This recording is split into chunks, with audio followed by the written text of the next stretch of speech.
istighfar itu adalah salah satu zikir yang sangat ajaib di antara sekian banyak zikir-zikir yang istimewa dalam Islam.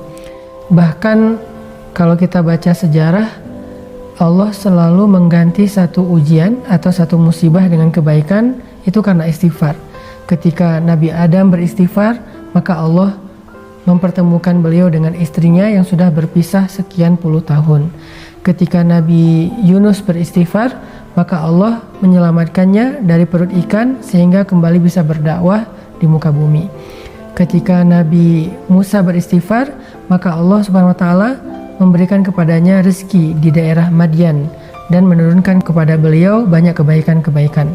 Ketika Nabi Muhammad SAW beristighfar, maka Allah Subhanahu wa taala memberikan kepada beliau kemenangan-kemenangan dakwah. Makanya di dalam Al-Quran Allah mengatakan, fasabbih bihamdi rabbika wastaghfir, dan beristighfarlah, maka Allah akan berikan kemenangan itu berlipat ganda, kemenangan itu beruntun, bukan hanya satu kemenangan.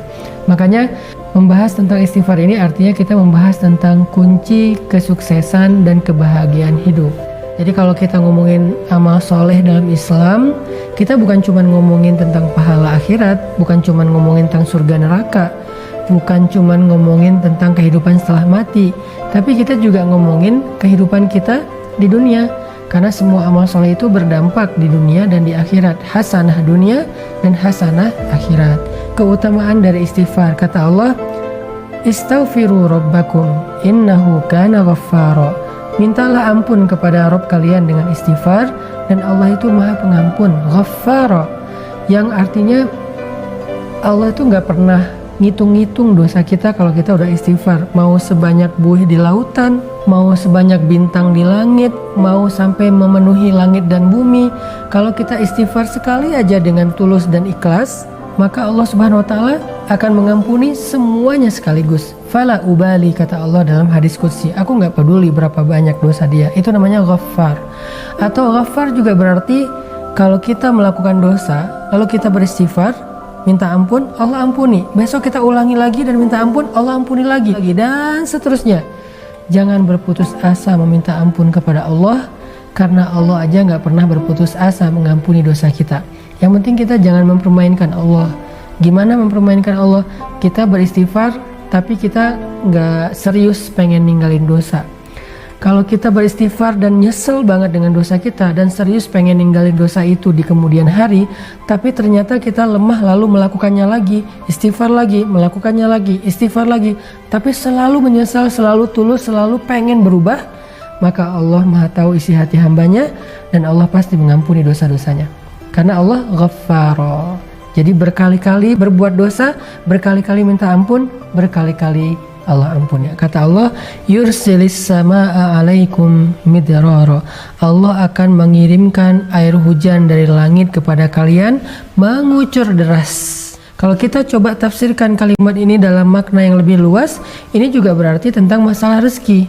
Jadi siapapun yang merasa kekeringan sumber rezekinya, usahanya nggak maju-maju, atau pekerjaannya nggak semakin baik, karirnya nggak naik-naik, maka banyak-banyak istighfar, sehingga Allah akan mengutus rezeki kepada kita. Yursil, Allah yang akan mengirimkan rezeki itu kepada kita, bukan kita yang mengejarnya, tapi rezeki yang mengejar kita. Keren ya? Kebayang nggak jumlah air hujan? Bukan setetes dua tetes, ngucur deras, sampai bahkan kadang-kadang saking derasnya dan nggak ketampung, banjir di mana-mana. Seperti itulah rezeki yang akan datang kepada orang yang rajin istighfar. Allah akan berikan kepada kalian jalan keluar atau solusi ketika kalian mengalami satu masalah. Makanya Nabi dalam sebuah hadis pernah bersabda, siapa yang memperbanyak istighfar dan mendawamkannya, maka Allah akan jadikan dalam setiap kesempitan hidupnya jalan keluar. Dari setiap kegundahan hatinya, kesenangan atau kebahagiaan, dan Allah akan memberikannya rezeki dari jalan yang tidak terduga-duga. Wa yumdidukum bi amwalin. Allah akan menjadikan harta kalian itu turun temurun. Kalau bahasa kita, wa yumdidukum bi amwal, Allah akan berikan kepada kalian harta, tapi dengan bahasa bukan wa yurzukum, tapi yumdidukum. Allah akan berikan harta kalian itu bisa bermanfaat dalam waktu yang lama, dalam waktu yang panjang. Ada orang yang dikasih harta sebentar habis, kemudian dia akan lapar dalam waktu yang lama. Tapi orang yang rajin istighfar nggak kayak gitu. Allah yang akan mendatangkan, Allah yang akan menghantarkan. Atau juga bisa ditafsirkan kata ulama, yumdidukum itu Allah sendiri dengan tangannya mengantarkan harta itu ke rumah kita. Kemudian wabanin wa yaj'al lakum jannat wa yaj'al lakum anharo.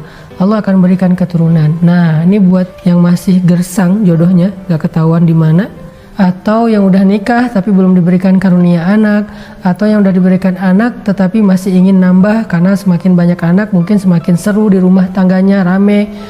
Nah, rahasianya adalah istighfar. Banyakin istighfar. Dan Allah punya cara sendiri untuk memberikan apa yang Allah janjikan. Yang penting kita gak boleh ragu kepada janji Allah Subhanahu wa taala. Wa yaj'al lakum anharo.